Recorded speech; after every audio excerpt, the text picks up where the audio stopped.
আচ্ছা বলো তো, তোমাদের কার কার একা থাকতে ভালোবাসো? আমি তো একা থাকাটাকে অনেক এনজয় করি। আমার অনেক ভালো লাগে একা থাকতে। অ্যাকচুয়ালি হার্ট সার্জারি করার পর আমি একা থাকা শিখে গেছি। আমার জীবনে হার্ট সার্জারি করার পর আমার জীবনে আমি সব কিছুই আমার হারিয়েছিলাম। যারা দেখে এসেছে স্কুল লাইফে, কলেজ লাইফে, বা আমি মানে জবও করেছিলাম, তো তারাও যারা যারা যারা দেখেছে আগে আমাকে, তারা হয়তো জানবে যে আমি কেমন ছিলাম। মানে আমি এতটাও আমি বলবো না যে আমি রূপসুন্দরী ছিলাম, মানে তা বলে না, মানে আমি নিজে কনফিডেন্স পাচ্ছিলাম না যে তোমাদের সামনে এইভাবে ভিডিও নিয়ে আসা বা এইভাবে আমি র্যান্ডমলি ভিডিও করা, এটা একটা আমার জন্য মানে অনেক বড় একটা মানে অনেক সময় লেগেছে আমার চট করে এইভাবে আসাটা। আর আমি যখন মানে আমি আগে থেকেই নিজের থেকেই একটা ভিডিও করতাম, আর যখন থেকে আমার হার্ট সার্জারি হলো তখন থেকে আমি ভাবলাম যে নিজের একটা পরিচয় বানানো যায়। ছোটোবেলায় যখন আমি আমার মাকে দেখতাম, যখন আমরা বলতাম যে মা চলো না আমাদের সাথে এখানে ওখানে, মা সবসময় বলতো যে না আমি যাব না, তোরা যা।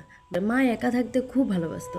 আর যখন আমরা ছোটো ছিলাম আমরা বলতাম যে একা আবার কীভাবে থাকে, মা একা একা, বলে তোরা যা আমি টিভি দেখবো। তোরা মা টিভিটা দেখতো, আমাদের সাথে কোথাও যেত না। তখন আমি বললাম যে এটা আবার কেমন মানুষ। এখন আমি পুরো মার মতন হয়ে গেছি। আমিও একা থাকতে আমার এতটা ভালো লাগে, এতটা এনজয় করি। আমিও মার মতন এই সেই টিভি দেখাটা, কেউ আমাকে কোথাও যেতে বললে আমার একদমই ইচ্ছা করে না। মনে হয় যে আমি বাড়িতে থাকি, আমি বাড়িতে থেকে হয়তো আমি ভালো থাকবো, আমি এনজয় করব সেটা। আর খুব সময় লাগছে, আস্তে আস্তে হয়তো তোমাদের আশীর্বাদে আমি পারবো।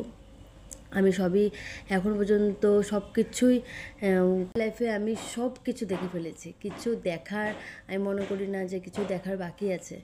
তাই আমি প্রতিটা মুহূর্ত তোমাদের সাথেও শেয়ার করতে চাই। এটা হয়তো আজকে যখন 5-10 বছর পরে দেখব, তখন হয়তো আমার মেয়েও বড় হয়ে যাবে, বা আমার মেয়ের জন্য না, আমি আমার জন্যই, আমি কি ছিলাম, কি হয়ে গেছি, তারপর আমার এই স্ট্রাগল টাইমটাতে আমি কি করেছিলাম, সেটা হয়তো দেখে মানে হয়তো হাসবো, হয়তো বা বলবো যে তখন এরকম বোকা বোকা কথা বলতাম। মানে এখনের জন্য তো আমি বলবো যে না, আমি অনেক স্ট্রাগল করেছি। আমার জীবনে এতটুক বয়সে আমি যা স্ট্রাগল করেছি, আর সেই স্ট্রাগলে থেকে মানুষ চিনেছি। আর মানুষ চেনার পর থেকে আমি আমি মনে করি যে জীবনে যে একা থাকতে পারে সে সব পারে।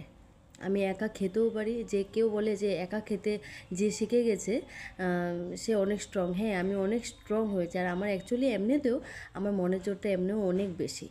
কথা বললে তো কথা শেষ হবে না। আর আমি কথা বলতে ভীষণ ভালোবাসতাম একদিন, এককালীন অনেক ভালোবাসতাম। এখন আমি হ্যাঁ, যখন কারোর সাথে মন মিলে কথা বলি, আদারওয়াইজ আমি এতটা কেউ হয়তো বলতে পারে যে আমি কেমন হয়ে গেছি, যারা আগে আমাকে চিনতো বা যারা এখন যারা দেখে ভাবতে পারে যে আমি একটু অন্যরকম। তো সেটা যাই হোক, মানুষ তো ভাববেই। তো তোমরা অবশ্যই কমেন্ট করে জানাবে তো ভিডিওটি কেমন লাগলো। খারাপ লাগলে অবশ্যই বলবে, ওটাকে ডেভেলপ করব। আমি নিজে বুঝতে পারি না যে আমার কোনটা খারাপ, মানে কি ভিডিওটা খারাপ হচ্ছে ভালো হচ্ছে। অবশ্যই তোমরা কমেন্ট করে জানাবে। তো চলো বাই, দেখা হচ্ছে নেক্সট একটা ভিডিওতে। Bye bye.